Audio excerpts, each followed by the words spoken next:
मोशी येथे कचऱ्याचा डोंगर कोसळून इमारत कोसळण्याची म्हणजे जी दुर्घटना घडलेली आहे या संदर्भामध्ये आपल्या माध्यमातून अनेक बातम्या माझ्यापर्यंत पोहोचल्या. नागरिकांनी ही अपेक्षाही व्यक्त केली. या भागाचा लोकप्रतिनिधी म्हणून मी तिथे व्हिजिट देणं ही अपेक्षा देखील व्यक्त केली. परंतु मणक्याचं दुखणं बळावल्यामुळे काही दिवस प्रवासावर मर्यादा आहेत. पण या संपूर्ण दुर्घटनेचा मी सातत्यानं फॉलोअप घेतोय की एकूण 23 जण हे जे ढिगाऱ्याखाली अडकले होते त्यातल्या जवळपास 14-15 जणांची सुटका करण्यात आली. 14 जण सुरक्षित आहेत. 1 जणांचा दुर्दैवी मृत्यू या घटनेमध्ये झालेला आहे आणि आणखी 8 जण यामध्ये अडकलेले आहेत.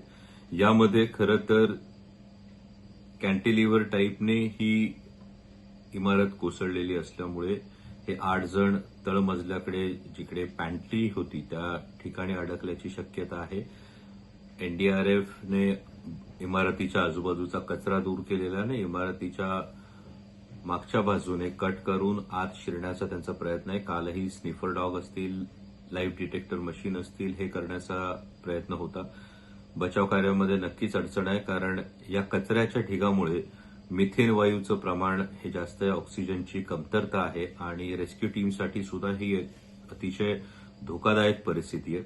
आणि असं असताना सातत्यानं हे बचाव कार्य सुरू आहे. हे 8 जण जे अडकलेले आहेत त्यांच्या सुरक्षिततेसाठी सुद्धा मी प्रार्थना करतो. पण या निमित्तानं अनेक प्रश्न जे उभे राहतात हे प्रश्न महत्वाचे हेच आहेत की जो कचऱ्याचा डोंगर होता ज्याला परमिसिबल लिमिट आपण म्हणतो ती 25 मीटरची आहे. असं असताना हा 30-35 मीटरपेक्षाही जास्त उंचीचा कचऱ्याचा डोंगर होता का? या संदर्भातला धोका माननीय आयुक्तांनी सांगितलं की फार मोठ्या प्रमाणावर पाऊस झाला. मग अशा मोठ्या प्रमाणावर पाऊस झाला तर धोका निर्माण होऊ शकतो याची कल्पना ही प्रशासनाला होती का? याचबरोबरीनं महापालिकेचे जे शहर अभियंता आहेत, जे पर्यावरण विभाग बघतात, यांची नैतिक जबाबदारी निश्चित ही होणं गरजेचं आहे. सदोष मनुष्यवधाचा गुन्हा सदर अधिकाऱ्यांवर हा व्हायलाच हवा कारण या कचरा प्रकल्पासंदर्भात एमपीसीबीने वारंवार सूचना देऊन सुद्धा पालिकेनं नेमकी काय कारवाई केली हा मुद्दा या निमित्तानं येतो. त्याचबरोबर पिंपरी चिंचवडकरांचे टॅक्सचे शेकडो हजारो कोटी रुपये बायोमायनिंगच्या प्रकल्पावर खर्च केलेले असताना नेमकं बायोमायनिंगने काय साध्य केलं याचं ऑडिट हे सुद्धा होणं गरजेचं आहे.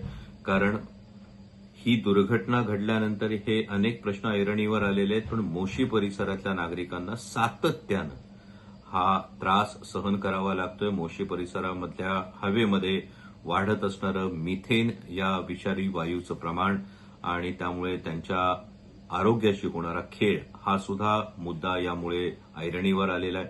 संबंधित कंत्राटदारावर देखील ज्या दुर्दैवी मृत्यू झालेला आहे त्या संदर्भात सदोष मनुष्यवधाचा गुन्हा हा दाखल झाला पाहिजे आणि रेस्क्यू ऑपरेशन ही आत्ता प्रायोरिटी आहे. रेस्क्यू ऑपरेशन हे निर्विघ्न हे पार पाडलं जावं. पण त्याचबरोबरीनं या संपूर्ण दुर्घटनेची सखोल चौकशी करण्यात यावी आणि त्यात जे कोणी जबाबदार अधिकारी असतील, या प्रकल्पाच्या संदर्भामधले जे कंत्राटदार असतील यांची जबाबदारी निश्चित करण्यात यावी ही माझी मागणी आहे. त्याच पद्धतीनं